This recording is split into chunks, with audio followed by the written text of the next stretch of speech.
Greetings, everyone. Welcome to COS Today. I'm Dale Parrish, the host, along with co-host Mr. Ken Kashuba. And as you can tell, we're a bit casual today. Ken and I have decided to give everybody off over the weekend for the 4th of July. So we're recording this. This is a pre-recorded broadcast. And so Ken and I just came into the studio and very casually today, and we're going to do our special. So Ken, is it pretty hot down there where you are? I tell you, it's I don't think it's ever been hotter for a July 4th weekend. I know we're mid 90s, and of course, with all the different variants that come across, we're above that 100 mark, I'm sure. Yeah. And how it feels. Yeah. I tell you, boy, you can definitely tell it when you step outside from the air conditioning and cut it like a knife. And I remember a lot of July 4th weekends being very, very hot. I don't know why. Yeah. I remember some hot ones too. No doubt about it. Yep. Well, listen, Ken, I want to tell our viewers what we have planned today on this broadcast. We've asked various contributors, individuals that all COS volunteers, but that have been routinely contributors to COS today, either presentations or sitting in on panels or whatever. And we've asked each one to submit a little recording to tell us what they think is special about America to them. And we've gotten some various responses. I think have been very, very interesting. Even Marengo Mike has some contributions here. We've also had some contributors submit some videos that they think were appropriate for what we were trying to do today, and we'll be playing some of those too. So I hope you enjoy this. I think we've got a very good collection of thoughts from various individuals. And anything you want to add to that, Ken, as far as? Well, I'm glad you asked, Dale, because I didn't do a specific video for this. I know I was busy helping Marengo get his done.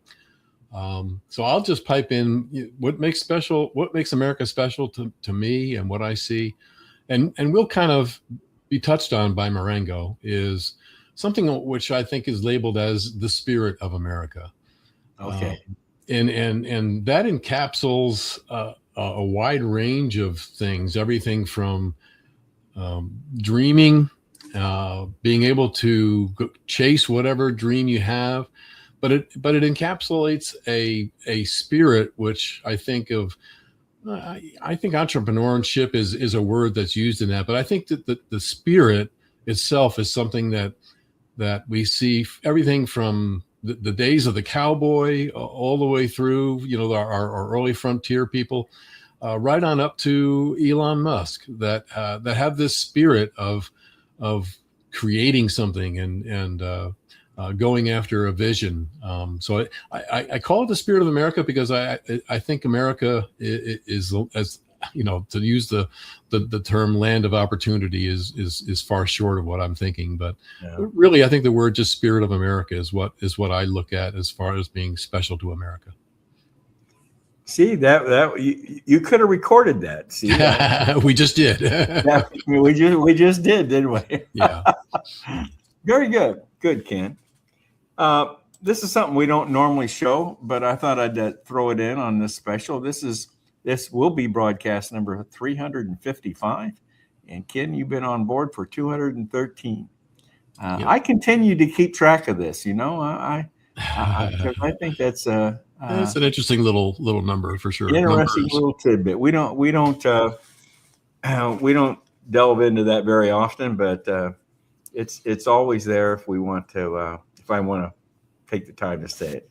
Sure. But as usual, we're saving the country with convention of states. That's what we're trying to do with COS today, saving the country with convention of states.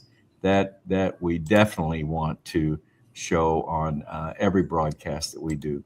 So let's get started with our agenda here, Ken. And the first thing is this is a clip that one of our contributors, Susan Lyon, submitted to us, that she thought Susan is the editor of our newsletter here in Indiana, and Susan thought this was very good to and appropriate for our special, and I thought it was appropriate as well. And we're going to lead off with this. It's called "My Country 'Tis of Thee." Very, very good. So hope you all enjoy this, and let me get to, I think it's this one here, isn't it? Number 1.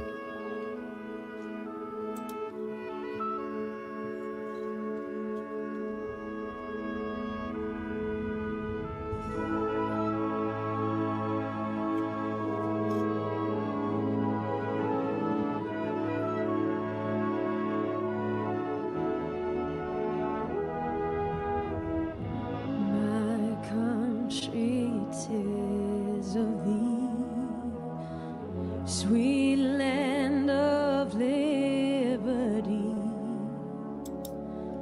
of thee I see. Land where my fathers died, land of the Pilgrim's Pride.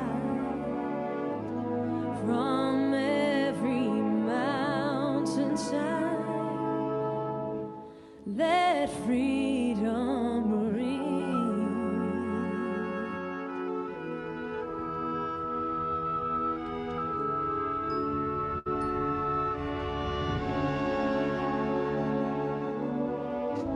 Let music swell the breeze and ring from all the trees, sweet freedom song.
Well, I tell you that Gives you chills, raises the hair on your arms. I know. that gets to you. That gets to you. Yeah, she's really, Kelly Clarkson, really a great singer, and did a great job on that. Yeah. Right. Two things in that in that video clip that reminded me of things. The John Kennedy assassination. Do you know where you were when you first heard about that in 1960? Yeah, I believe I was in the second grade and sitting in my desk in class when it was announced. Yeah. I was a freshman in college, and I was at a department store in this little town where the college was located, and they had radio playing over the loudspeaker in the store, and they came on with a news bulletin, and that's where I first heard that. Yeah, I should probably correct that. I was in elementary school. It might not have been second grade exactly, but it was elementary school. I know it was in elementary school. I'm so much older than you. Oh, it just shows. I know. So anyway, and then the second thing, I don't know if I've ever told you this or not, but I was in the Army long time ago, 66 to 68. And part of my tour that I did in the service, I had to spend in Korea. I did manage to not have to go to Vietnam, but I did go to Korea. And I remember coming home from Korea on a 6-month leave we got at the 6-month period. And I flew into the San Francisco airport. And I can remember walking through the airport to get to my next gate, and I had to step over protesters to get to my gate. And I remember that so clearly.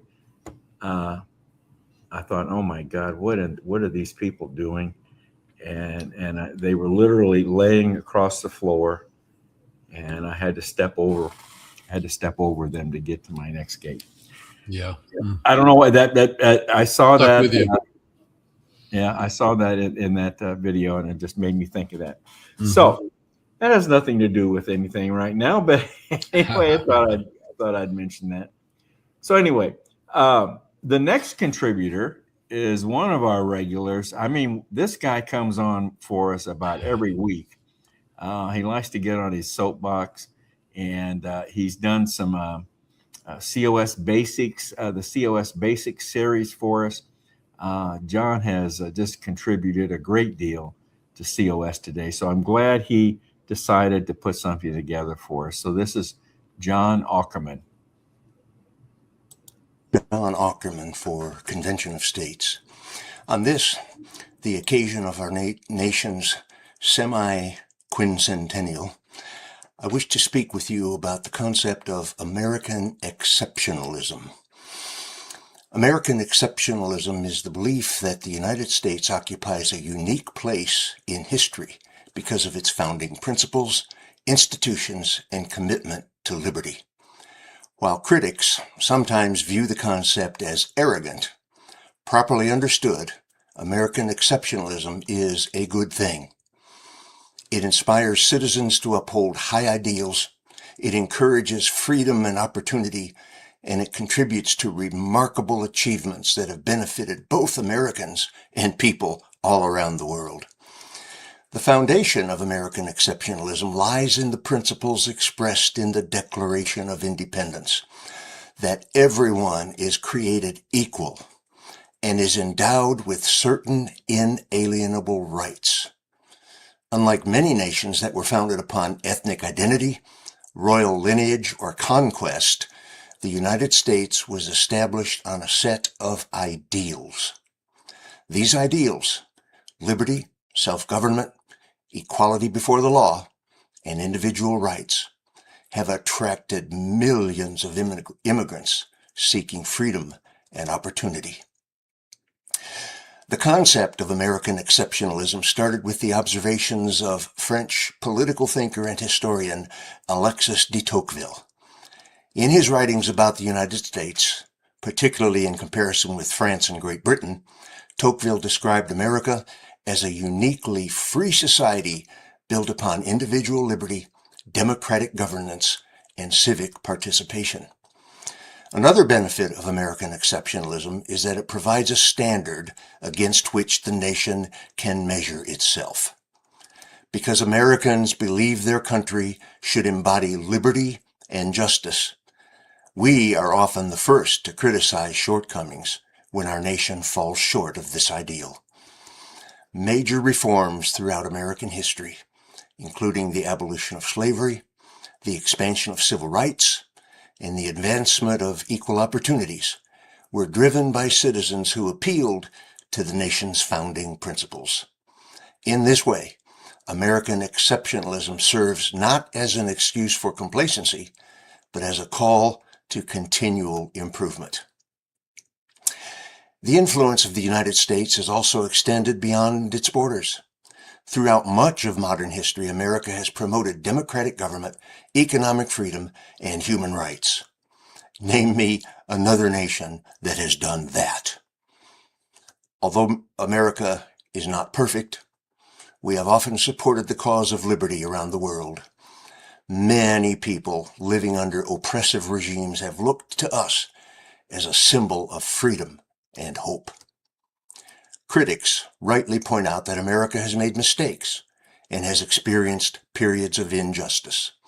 However, acknowledging these failures does not require abandoning the idea of American exceptionalism.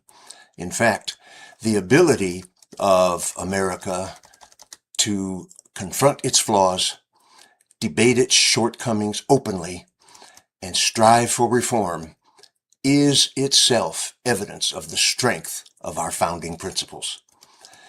And so I say that American exceptionalism is a good thing because it reminds us of the ideals upon which our nation was founded. It encourages freedom, opportunity, innovation, and self-improvement. Rather than claiming that America is perfect or that we are better than any other country, American exceptionalism challenges citizens to live up to the highest principles of liberty and justice.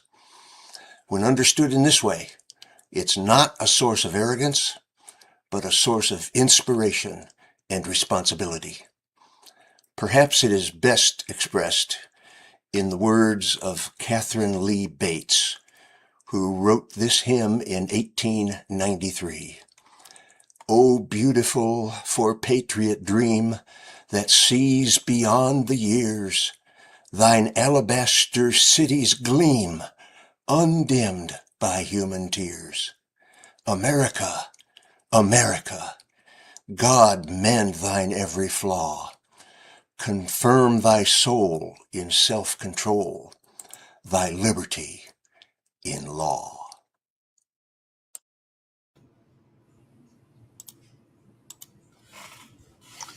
Another John Ackerman gold mine, I guess, is what. Isn't that the truth? Isn't that the truth? And I tell you, and these ideals and rights and everything, it's a daily struggle. It's a daily struggle. Yeah. In this country anymore, I'll tell you. I don't know. I perhaps it's always been that way, I guess, but to one extreme or the other. Yeah, I think it's we've always the struggles have always been there, and it's kind of an ebb and flow type of thing that I think over the 250 years we've seen a lot come and go. Yep. And I think Convention of States is right in there. I tell you, it's becoming more and more evident that we're going to need a Convention of States. Yeah. I think the time is right. Yeah, I believe you're right. The time is right. The time is now. The time is here. Yeah. Mm-hmm. And not just one Convention of States. I firmly believe that once we have one, that's the goal right now, is to get to one. Right. But it should become a regular process from time to time. So anyway, that's so John has some good thoughts there. Well, I put some thoughts together myself, and so let me play the little clip that I put together, and tell me what you think. Okay? Sounds good. When people ask me what is special about America, my answer isn't our size, our military, or even our prosperity. It's a document, the United States Constitution. Our founding fathers understood something that history has proven over and over again. Government is necessary. Government is powerful, and government must therefore be limited. The Constitution wasn't written to protect government. It was written to protect the people. Many nations have beautiful landscapes. Many have abundant natural resources. Many have strong militaries. But America gave the world something much rarer, a constitution that places the citizen above the government and recognizes that our rights come from our Creator, not from elected officials. The Constitution deliberately divides power among the legislative, executive, and judicial branches, and between the federal government and the states. It was designed so that no single person or institution would become too powerful. That system has helped preserve liberty for generations after generations. Political scientists have often noted that constitutions around the world tend to have relatively short lives. One widely cited study places the average lifespan at about 17 years. Yet our Constitution has guided America since 1789 through wars, economic hardships, technological revolutions, and tremendous social change. It has remained the framework of our republic. I've lived through presidents, recessions, wars, triumphs, and disappointments. Through all those years, one thing has remained constant: the Constitution. It has provided the framework that has allowed this nation to correct its mistakes without abandoning founding principles. The Constitution, however, is not self-enforcing. Every generation must decide whether it will preserve it. Freedom is never guaranteed simply because it was earned by previous generations. It must be understood, defended, and passed on. That's why I'm involved with Convention of States. I believe our Constitution remains the greatest governing document ever written, and it deserves citizens who are willing to protect it. So when someone asks me what is special about America, my answer is simple. I love America because America trusts ordinary people more than it trusts government. To me, that is what makes America truly exceptional. Happy 250th birthday, America.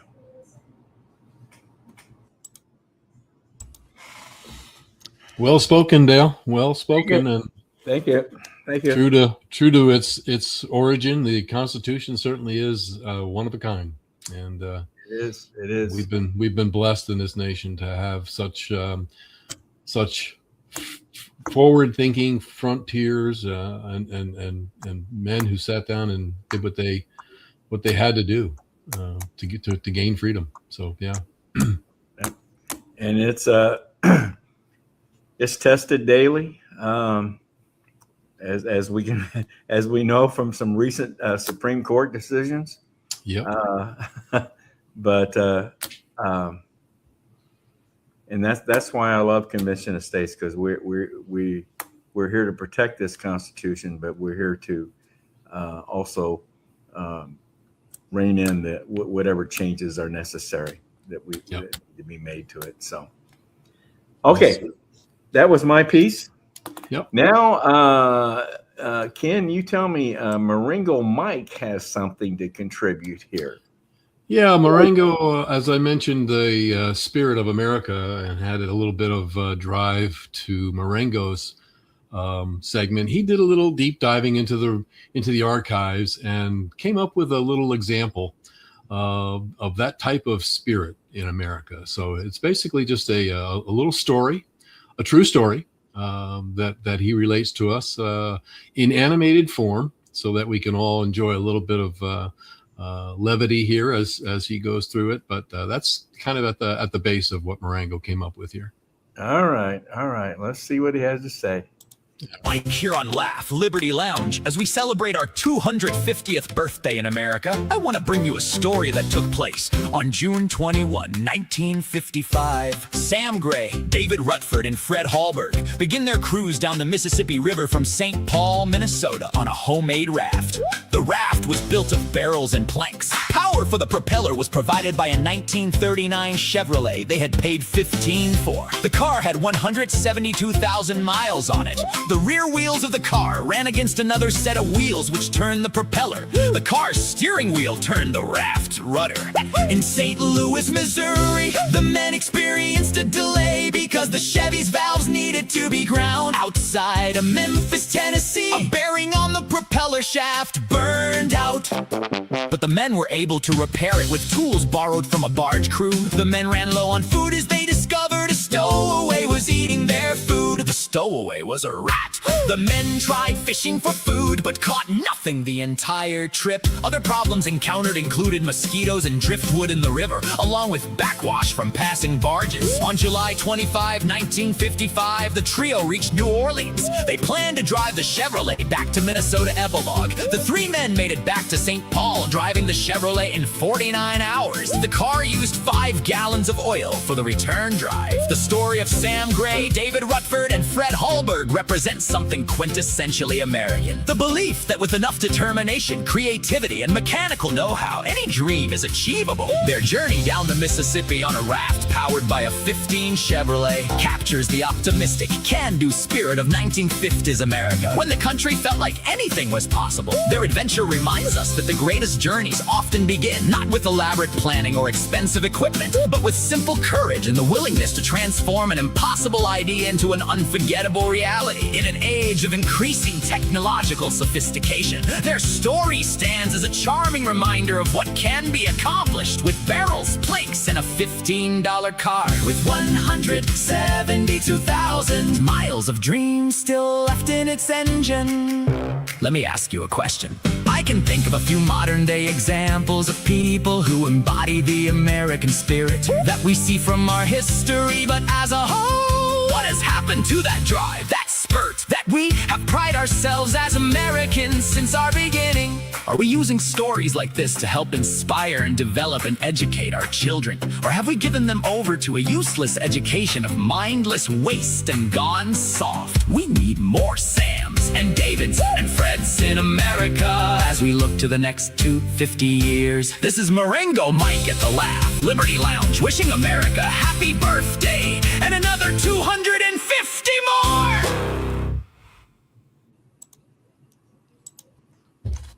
Cool story. Yeah, I thought he pulled a nice one out there. A raft with a Chevy to power it. Is that a true story? It's a true story. Yeah. Now, that was not the original engine in that 39 Chevy, I'll tell you that. No. It's hard to find the exact replica of that when you're putting that stuff together. But Yeah. the idea was certainly there, and the three of them, managed to do it. And, I've never heard that story. I've never heard that story before, but that was cool. Good example of what you can do in America, and you put your mind to it, and you can achieve anything. Head down to Mississippi. That must have been some trip. Yeah. Well, kid,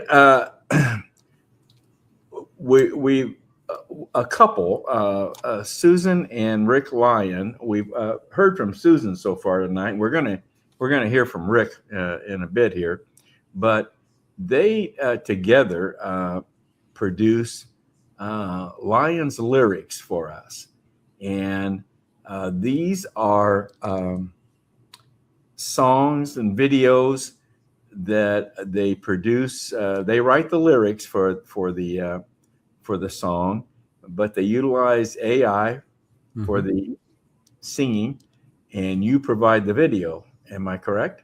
Yeah, we use some AI to produce the video as well, and that puts it all together. And they come up with Lyon's lyrics. Lyon's lyrics, and they just do a fantastic. You all, I should say, the three of you do a fantastic job on producing these. So I'm always This one I have not seen as yet, so I'm anxious to see it. So let's get right to it, okay? All righty.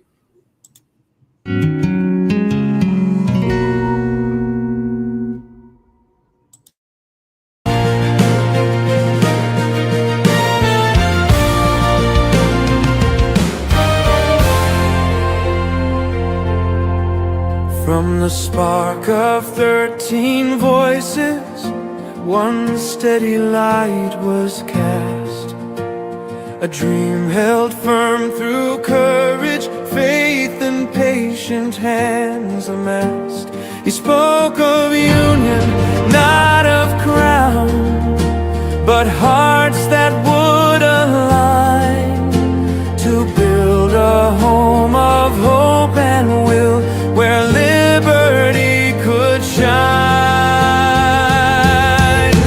We are the voices of a nation still becoming, the promise of the brave who came before.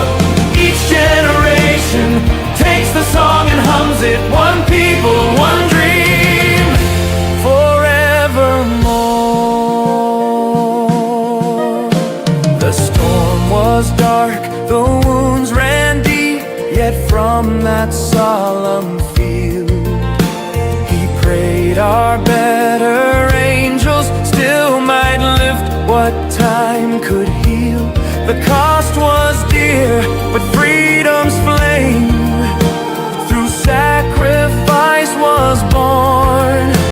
A nation mended by its pain, renewed by those who mourned. We are the voices of a nation still becoming, the promise of the brave who came before. Each generation takes the song and hums it, one people, one dream, forevermore. So rise and give, not ask in turn what you might take instead. For greatness grows when hearts belong to something more than bread. The torch he passed still burns within the dreamer's steady gaze, to reach for stars, to build the good, to light a braver age. We are the voices of a nation still becoming, one people, one dream, forevermore. We stood again upon that hill and saw horizons gleam, the faith that made us who we are, reborn in brighter dreams. He spoke of doors still open wide, of songs yet to be sung, of ordinary arms that lift this land and keep her ever young. Now voices rise from every shore, the fire still burns bright, for no dream's too big, no challenge too great, no cloud can dim that light. Nothing we want for our future is beyond our reach, we'll find when hearts join hands and courage leads a forward marching line. We are the voices of a nation ever rising, the promise of the brave who came before. Each generation lifts the dream and sings it, one flag, one heart, forevermore. So here's to 250 years of promise, to the voices that will echo next in line. America, the song's still growing, a melody that only time can refine.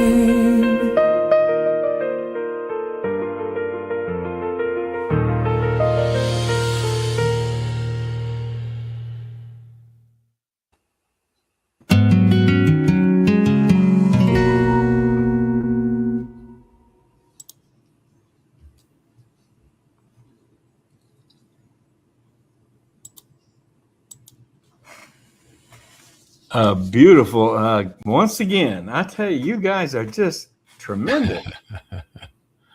Yes, really good good. lyrics, great lyrics, good song, good tune. Yep, it sticks with you.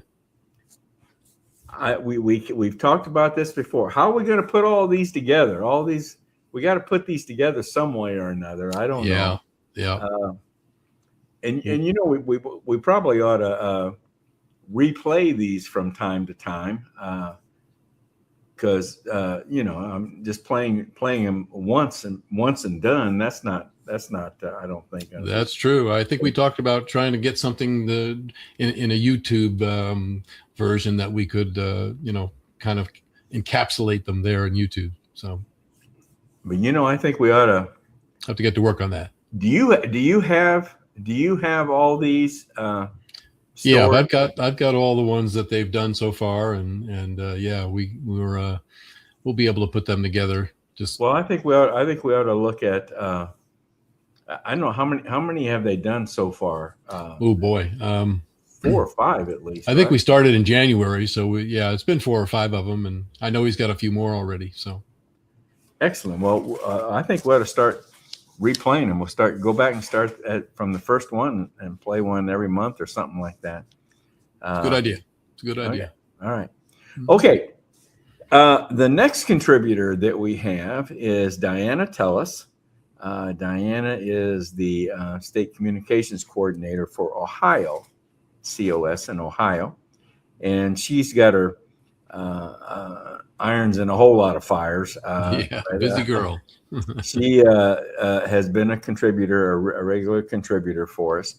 And she put together this little video. And pay close attention to where she is at while doing this video, and because behind her is a museum, and it's called the Voice of America Museum, which I never knew existed. So anyway, pay close attention to that. So let's listen to what Diana has to say about what's special about America. All right. I'm Diana Tellis, State Communications Coordinator for Convention of States, Ohio. And I decided today that I would take a field trip out to the Voice of America Museum. It is located in Westchester, Ohio, which is my hometown. And it helps me describe to you what it is I love about the United States of America and what I love about living here. So this landmark, this is the Voice of America Museum, and there was once a gigantic tower here. It epitomizes American principles that are stated in the Declaration of Independence. So the Voice of America is the official international broadcasting service of the United States. It began broadcasting in 1942 during World War II with a mission to provide accurate and reliable news to audiences around the world. Today, VOA broadcasts news and information in dozens of languages to millions of people worldwide through radio, television, and digital media. Westchester, Ohio, which is my hometown, in the north suburb of Cincinnati, played a major role in VOA history through the Voice of America Bethany Relay Station, which was on this property right here where I am. It was built in 1944 on more than 600 acres, and the facility was constructed inland to protect U.S. international broadcast from attacks on East Coast stations during World War II. Equipped with 6 powerful 200,000 watt shortwave transmitters and a field of transmission towers and antennas, the station began broadcasting overseas in September 1944. The broadcast carried news and information to Europe, South America, Africa, and other regions during World War II and the Cold War. So VOA broadcast to audiences behind the curtain that emphasize such themes as democratic government and free elections, freedom of speech, religion and press, economic prosperity and consumer life in the United States, American culture, including jazz, popular music, and literature, the U.S. perspectives on international events and foreign policy. This station, until 1994, where it was discontinued when advances in satellite communications made shortwave facility obsolete. The transmission towers were removed but the original Art Deco building, which is behind me, remains home to the National Voice of America Museum of Broadcasting. So I have a lot of appreciation for this building and for this museum because it is a voice of liberty. And on their webpage, which I found today, there's a quote from someone who used to listen to Voice of America messaging that would have been transmitted through the very tower that was on this property. The quote is this: "I escaped from behind the Iron Curtain. I gained the courage to escape by listening to your broadcast.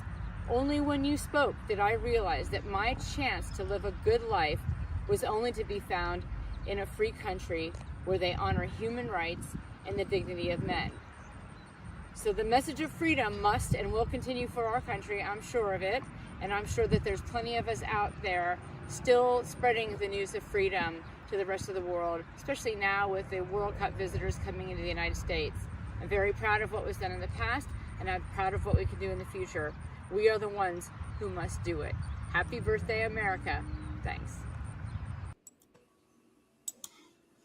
Wow, powerful.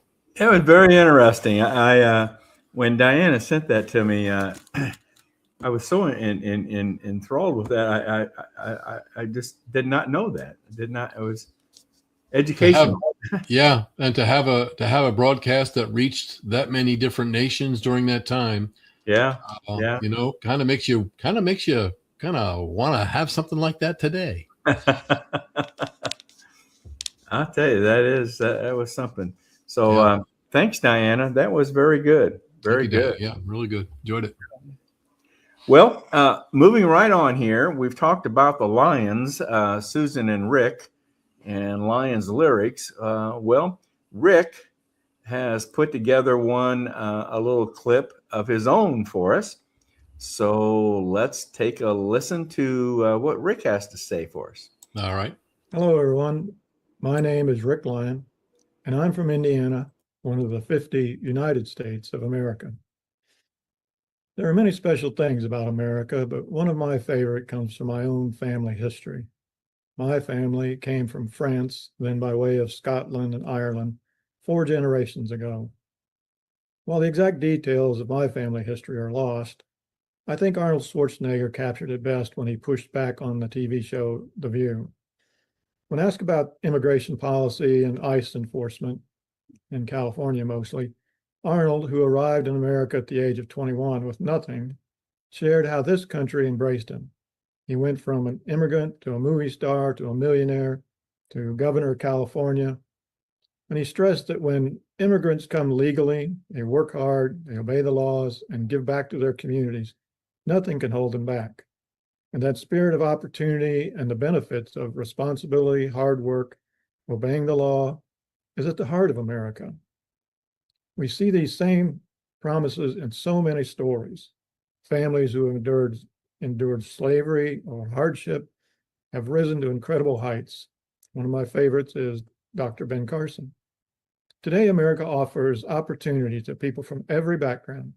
And yes, we still have poverty and sickness and disability, but we also have the most generous, compassionate, moral people on earth who care for one another, often from their own pockets, dedicating their time and talents free of charge, and even extending beyond the borders of our own country.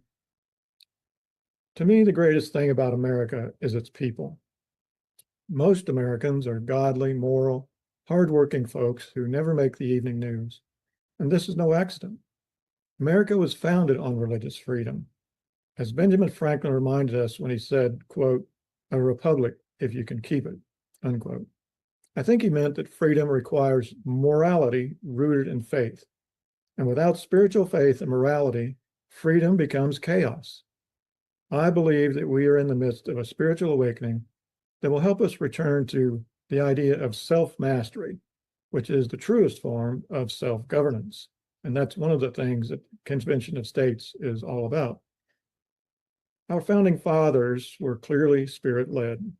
No mere mortal could have created such a profound system from the examples of past regimes. They gave us a model for uniting diverse peoples, separate states with their own identities, joined in a federal union for common peace and prosperity. The states surrendered certain levels of sovereignty for foreign affairs, military, their own military, interstate commerce, and things like that. So we have no wars among themselves. Diverse races, nationalities, and religions live together in peace under one currency, one national government, one common language, and shared values. The American free states living together in peace. And these Americans represent almost all the various nationalities and races, often coming from war-torn nations that are constantly battling over beliefs and traditions. And yet here they live in peace together, in the same neighborhoods and often next door to each other. And this is a pattern the world needs. If nations would unite, as our states have, resolving differences in courts, protecting individual rights, recognizing the fatherhood of God and the brotherhood of mankind, we could achieve real peace and prosperity around the world on a global level. I believe perhaps the most important thing about America is that it is a divine pattern for world peace and the future of our planet. We must not let this pattern be lost or destroyed, but rather held high as a shining example. What one of my own heroes, Bobby Kennedy, said, quote, "Some men see things as they are and say why. I dream of things that never were and say why not." Well, let me say, why not? Why not make the world a united federation of all countries? I love America because we are one nation under God.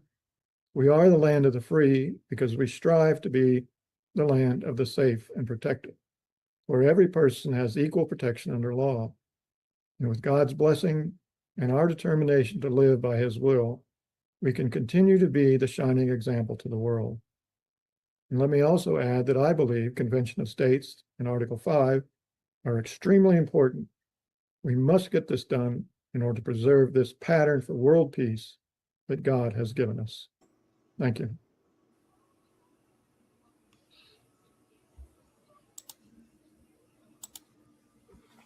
Well said, Mr. Lyon. Well said. Yep. Very good one. Very good one.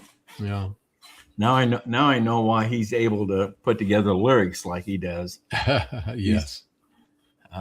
He's got a good hold on the language, doesn't he? Yeah. Him and Susan both have the literary gift. Yes. Yes. Yeah. Very good. Very good. Thank you very much, Rick. Well, the final contributor, actually, Marengo Mike's going to give us another little tidbit here pretty soon. But the final human contributor, I should say, is Gary Harbaugh. Gary Harbaugh is, like I said, a regular contributor, also the Convention of States state director for Indiana. So a busy guy. And he took some time to give us his thought about what's special about America. So let's take a listen to what Gary has to say here. All right. Hi, I'm Gary Harbaugh. I'm a volunteer with the Convention of States Project here in Indiana. I've been asked to make a recording about why I think America is special. And the reason I think America is special really comes from our Declaration of Independence. There's just a few words to it that really establish the principle upon which this nation was founded. And what it says is, we hold these truths to be self-evident, that all men are created equal, and that they are endowed by their Creator with certain unalienable rights, and that among these rights are life, liberty, and the pursuit of happiness, and that to secure these rights, governments are instituted among men, deriving their just powers from the consent of the governed. Now, it's not so much the words, but it is the principle behind them that makes America special. The principle that our rights come to us from God, not from government, and that they are inherent in our personhood, and that they cannot be taken away from us by the government, except in a few rare circumstances, and that the purpose of the government is to secure our rights, not to give us free things, not to protect us from all the bad things that can happen, But the purpose of government is to secure our rights. And the rights we have are life, liberty, and the pursuit of happiness, whatever that looks like for each individual person, and that the government operates by the consent of we the people. Now, it's very ironic that the very day that I'm making this recording, the Supreme Court made a ruling that sort of throws out that principle and starts over again with a different principle. And what the Supreme Court decided was the birthright citizenship case. It's not so much based on what the 14th Amendment says, and it is based upon feudalism. And the Supreme Court even cited a case from more than 400 years ago, an English common law case called Calvin's case. And then Calvin's case, they said, hey, if you're born on a piece of soil, any piece of soil that belongs to England, and the owner of that land got their land by grant from the king, then you owe permanent allegiance for the rest of your life to the overlord of that land and to the king above him. And that is the principle upon which the Supreme Court said birthright citizenship should rest. And that is a principle of feudalism that says people are subjects to their government, subjects to the overlord, subjects of the king. And they owe the king certain obligations, and the king in turn owes them obligations of protecting them and providing for them. That's not America. It was never America. America has always stood for the principle that people are citizens. People own the land here. They got it because they got it. They didn't get it by a grant from the king that made them an underling who was a subject to the king. We are free people, and our rights come to us from God. That is the principle upon which America was founded. We are at a crossroads in some sense today as to whether or not the consent of we the people will uphold what the Supreme Court decided today, or whether or not we will amend the Constitution to say that people can only be citizens of America if their parents were citizens or some variation of that, and that our citizenship comes to us based on our being domiciled here, that we are residents of the United States of America in some state, and lawfully so because we are citizens. Otherwise, honestly, America is going to have great problems in the future if this birthright citizenship decision ultimately prevails through the possibility of being amended out of existence or being overturned in some other way. So anyway, that's why I think America is special, is because of that principle on which we were founded. I'm Gary Harbaugh, and that's how I see it.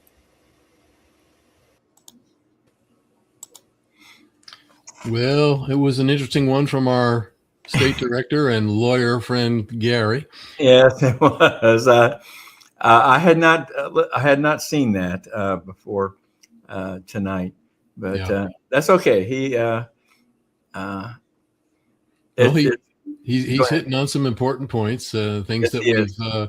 been in discussion in prior programming, and probably at this point, looking at that decision, we'll have some future programming on that as well. We'll have some future programming on it too. Just a little side note on that. I don't want to get detract from what we're doing here, but I happened to see a program just this afternoon where our senator friend Rand Paul was talking about this decision, and he sees it as obviously opening this up now to a congressional decision, or as he put it, quite frankly, convention of states might be the way that we get this taken care of.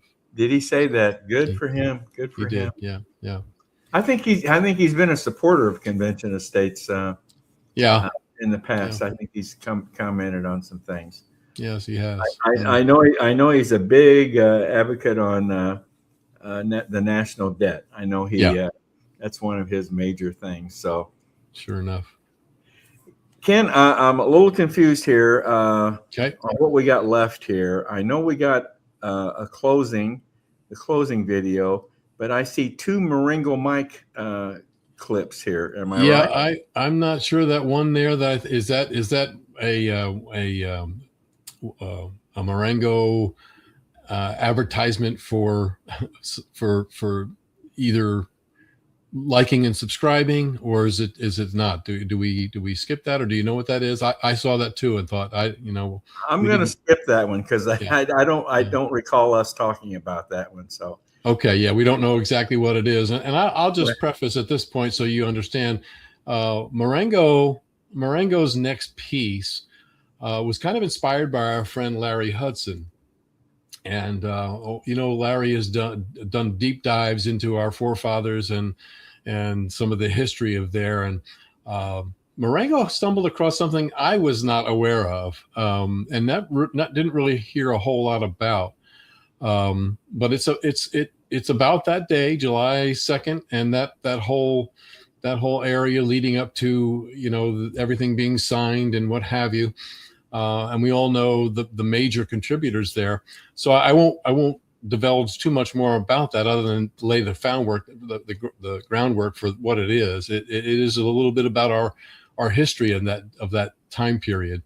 And then if you want to have some closing remarks here, I think what happens is at the end of that Marengo piece, we go right into the close so that people know we're done. Yeah. Okay. We will here. So we're going to skip that one that we're not sure about here, right? Yeah. Okay. Well, let's start closing out here. And no, that doesn't look right. Why is that going across the top of the screen? I don't get that. Did you hit a good button there and change the direction of that? Maybe I did.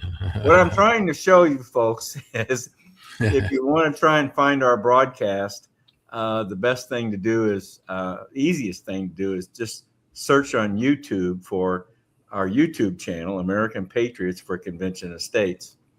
It's American Patriots for Convention of States, and there you'll find current broadcast as well as past broadcasts. So that's a way that you can find us. And I'll have to look and see how that. I didn't realize I could put that across the top like that. You found a new space for it. That's good. I'm finding new things. That's right. It only took what, 355 programmings. Got to always be open to learning new things in this business. I'll tell you. That's for sure. Yeah. If you have any comments or questions about tonight's broadcast, feel free to drop us an email at raiseyourvoicecos@gmail.com. Raiseyourvoicecos@gmail.com. Okay. We got another little Marengo Mike piece here. Then we'll come back, and then we have Ken has put together a closing video that we will then literally close our broadcast with that video. So let's see what Marengo Mike has for us here. Right. A man with 4 fingers missing from his left hand stood up in a sweltering Philadelphia room and said the words that could have gotten him hanged. It is June 7, 1776, Philadelphia. The windows are shut against eavesdroppers despite the summer heat. Richard Henry Lee of Virginia rises from his chair. He knows how to hold a room. They call him the American Cicero. Years before, a hunting gun had exploded in his hands and taken the fingers of his left hand clean off. And ever since, he has worn a wrapping of black silk over the ruin. He has learned to use it. When he speaks, he lifts that shrouded hand and lets the dark silk fall, and every eye in the room follows it. Today he lifts it, and he reads 3 sentences. The first is the one that changes the world. Resolved that these united colonies are and of right ought to be free and independent states, that they are absolved from all allegiance to the British crown, and that all political connection between them and the state of Great Britain is and ought to be totally dissolved. He is not asking a question. He is proposing that the 13 colonies stop being British. John Adams seconds it before Lee has fully returned to his seat, and then nothing happens. This is the part almost everyone forgets. There was no roar, no signing, no leap. Congress looked at what Lee had just put on the table and flinched. They voted to wait. Several delegations had no authority from home to take so enormous a step. Some men wanted alliances and a plan of confederation settled first, and some were simply afraid. They called a recess so the delegates could ride home and ask their people the unaskable question: are we ready to commit treason together? Because that is what it was.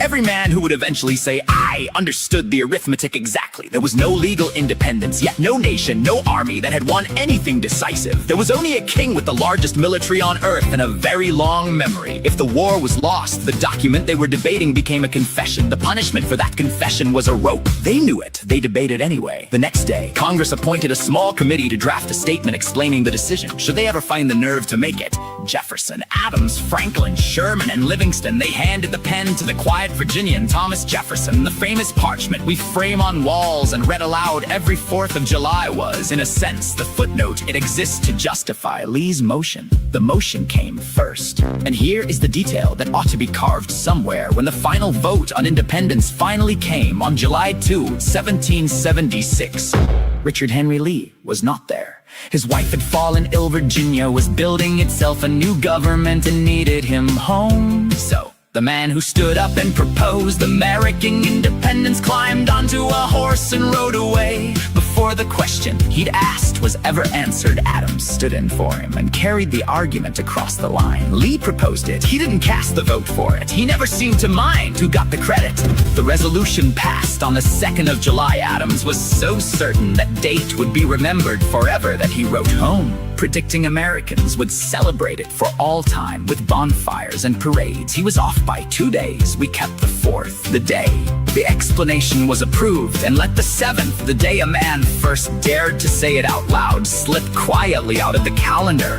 But the courage was never really in the parchment. The courage was in being first, in standing up in a closed room, lifting a maimed hand, and reading 3 sentences that made you a traitor the instant they left your mouth, with your name attached in front of witnesses, before a single other colony had promised to stand with you, then trusting that strangers would find the same nerve and finish what you'd started, even if you weren't in the room to see it. So, on this 4th of July, when the fireworks go up, you might think of an earlier evening, a hot day in June, a man who had already lost part of himself, raising what was left of his hand and betting his life that other people would be brave enough to agree with him. The question he asked that day was never really about Britain. It was the same question every generation eventually has to answer for itself, when the right thing is also the dangerous thing, and someone has to say it first. Would it have been you?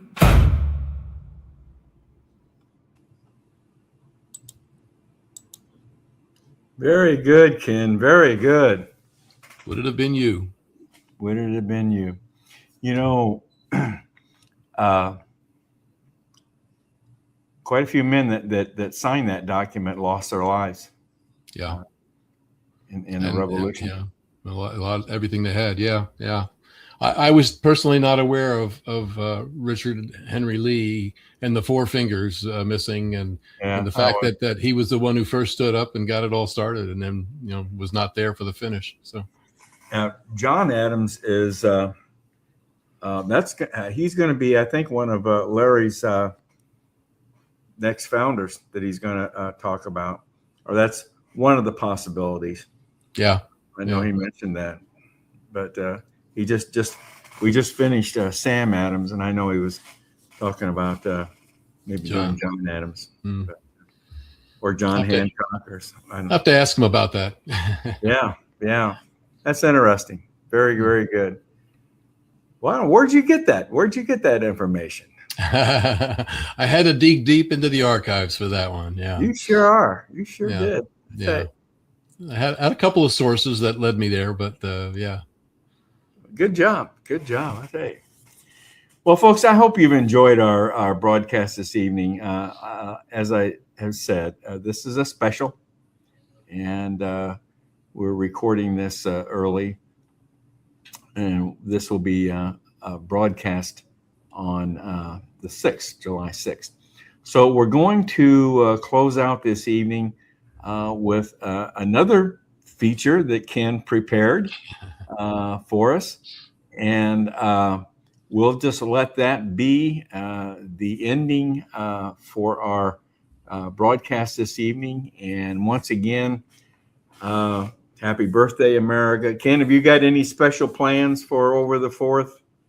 No, not really. It's certainly going to be a hot one. We will certainly try and get together with some family, although there's some hiccups and sniffles going around. So I'm not sure. We may actually delay it a day or two, but I've got a good friend who is also having a 4th of July party at his lake house. So I may end up there on Saturday, but other than that, no other real plans.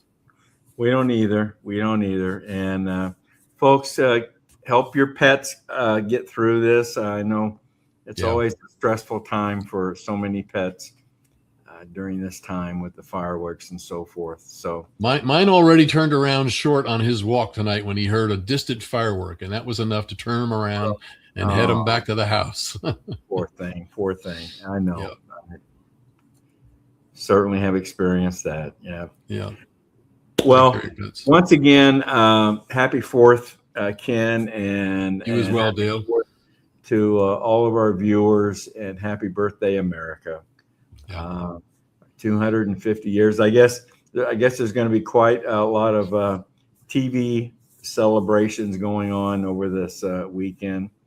And what do you think of the president's new airplane? I think it's nice and bright and shiny. I know that they went over that thing with a comb and everything else to make sure on that. But yeah, it looks nice. Looks nice. That thing must be quite a bit larger than the. That's what he says. It's quite a bit bigger than the one that they retired. But yeah. And then I saw him on a train today out in what is it, South Dakota or North Dakota? One of the Dakotas, something like that. Yeah. So I have to ask you, being that that was brought up in a couple of our contributors' statements. I don't know whether you watched it or not, but the United States pulled off just a great win on Wednesday night, playing almost the whole second half down by a man.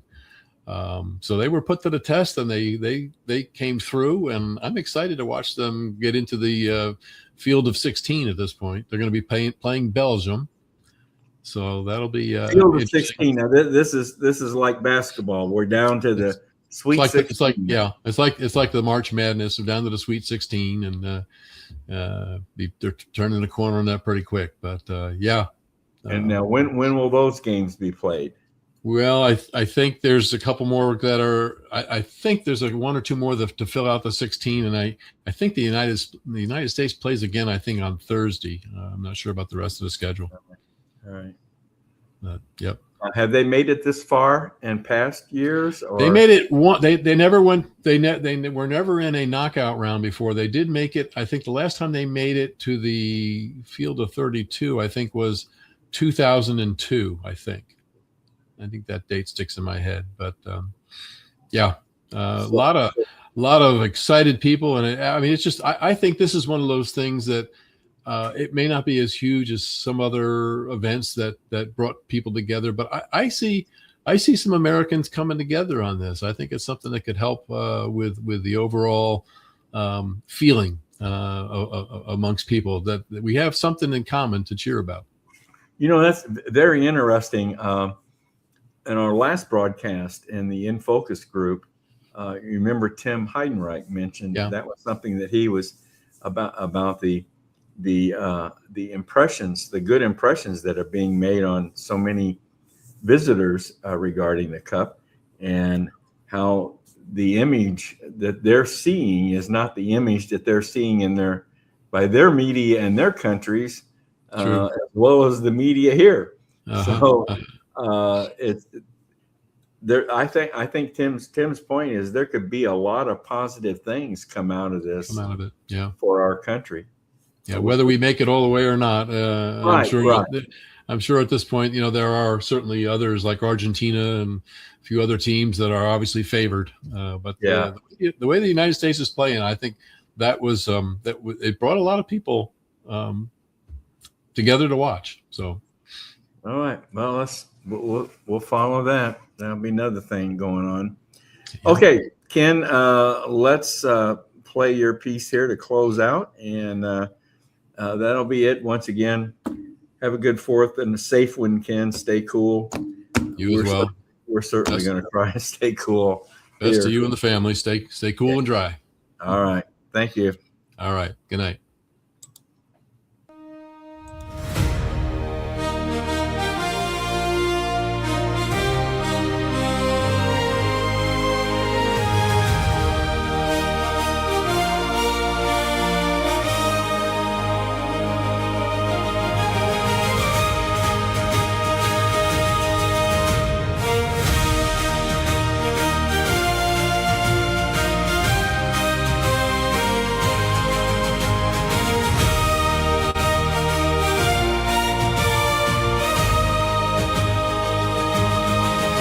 From the dawn of a nation's light, through the storms and the hardest nights, we carried a fire pure and true, built a future bold and new.